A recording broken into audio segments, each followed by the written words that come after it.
Gönüllerinize rehber olmasını niyaz ediyoruz. Şimdi salona bir emre başım üstüne diyen yürekler giriyor. Bir tercihin değil, bir teslimiyetin adımları bunlar.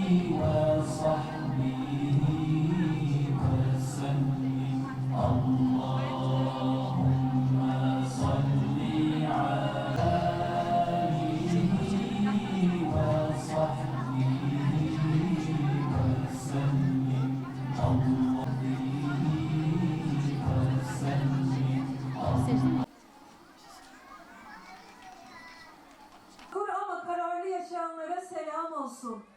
Tesettürü bir başlangıç değil, ömürlük bir niyet.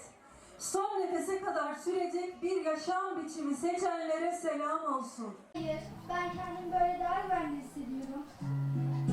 Ama herkes sana bakıyor. Bak sen, ben Rabbimin bana... Geceler karanlıktı. Gözyaşlarımız aktı. Ama durduk. Sessizliğimiz bir silah oldu. Varlığımız bir direnç. Bir sabah aynaya bakan genç yürümek. Süs değil, sükunet arar. Gösteriş değil gerek. Kalabalık sesler çağırır. Görün, karada.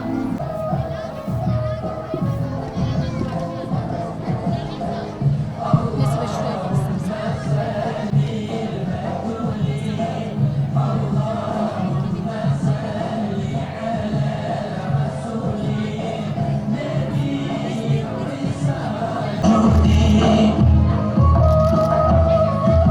Şimdi de küçük çekme...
bile kaybetmediği duruştur. Şimdi de bu görüntüler için çok güçlü alkışlar alıyoruz.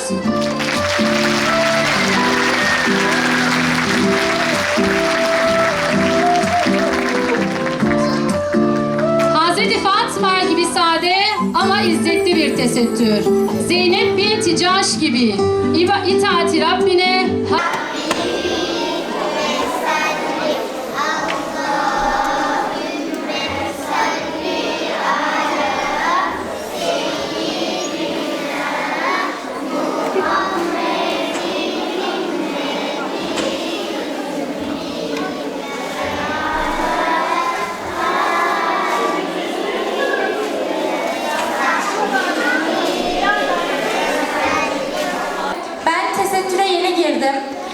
Tesettüre girmemle birlikte kendimi Allah'a daha yakın hissediyorum.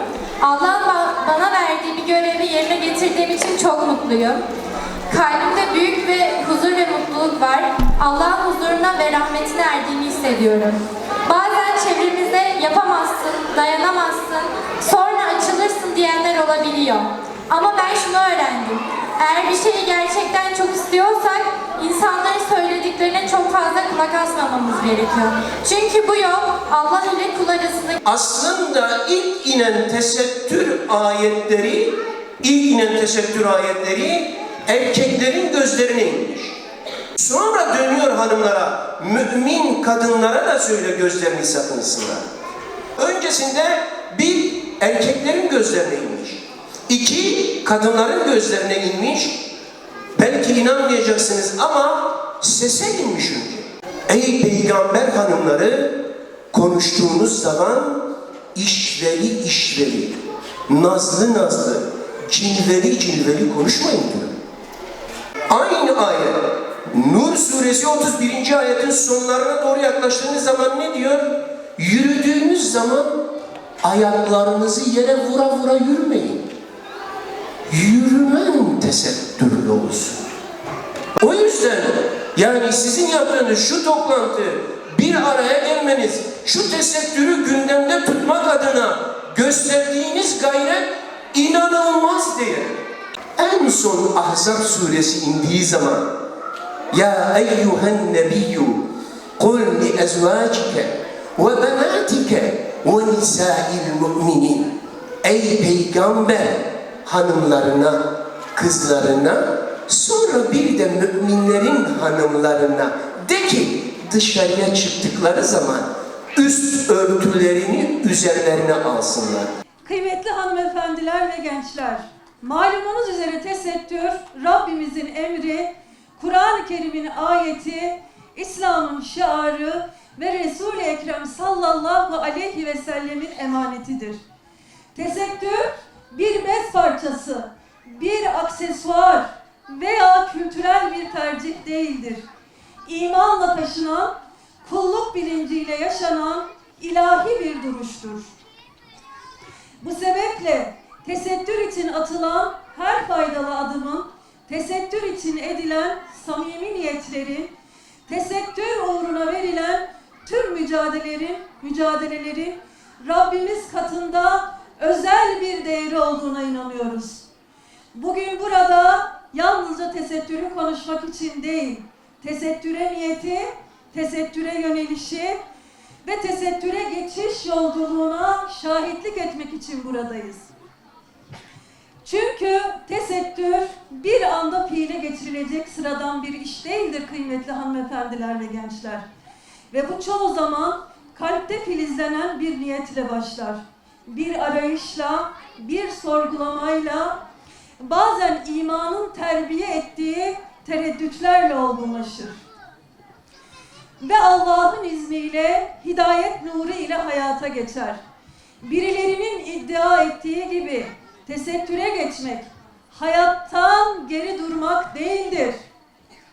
Hayatı ertelemek hiç değildir. Çağın gerisinde kalmak değildir. Aksine bu çağın gürültüsü içinde Rabbini merkeze alarak izzetli bir duruş üzere hayatın hakkını vermek ve imanın o teslimiyetinin konfor alanında asil bir hayatı yaşamaktır.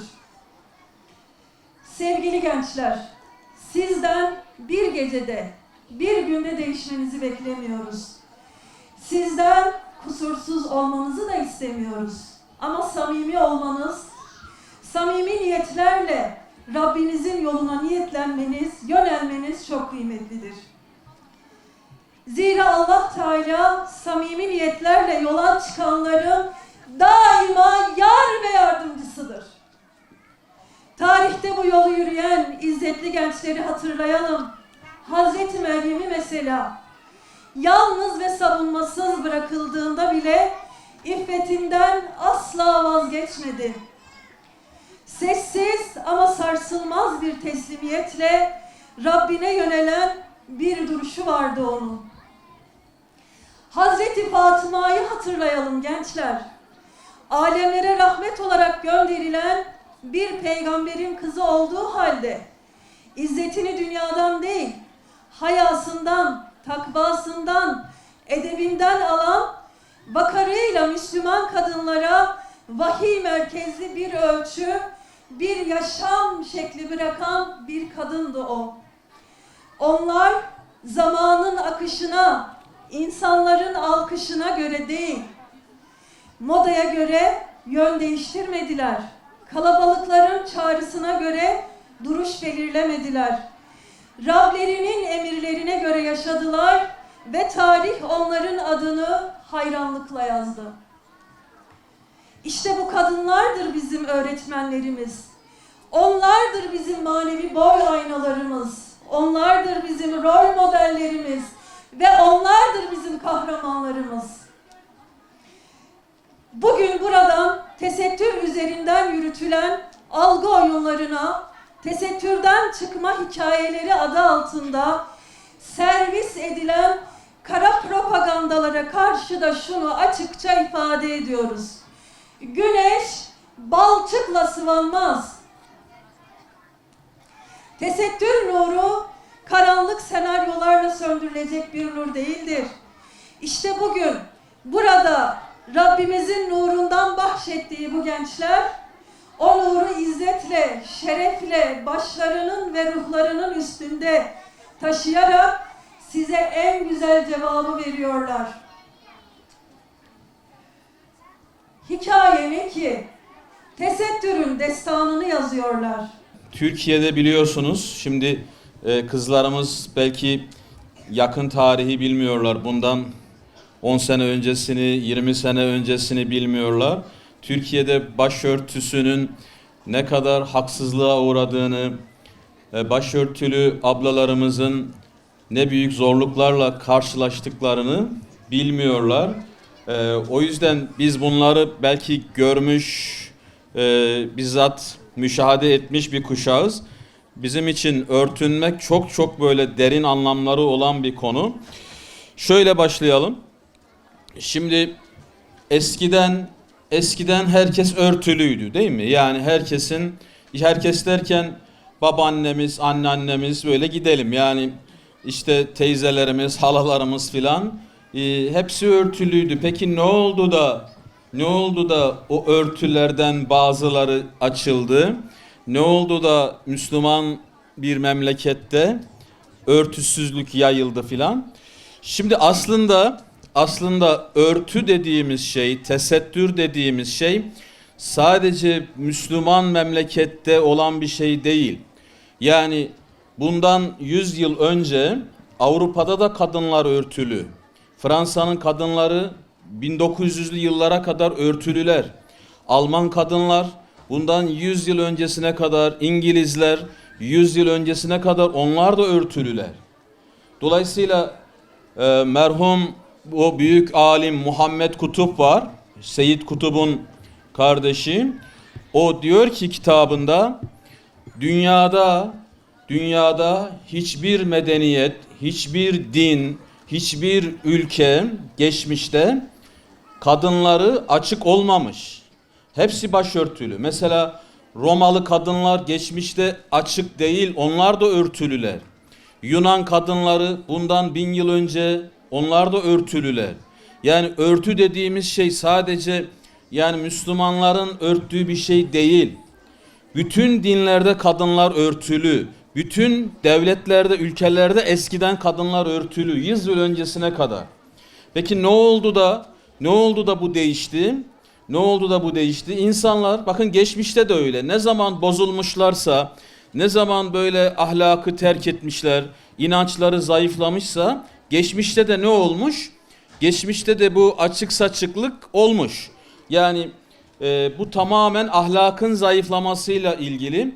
Ama en önemlisi kadının değeriyle alakalı.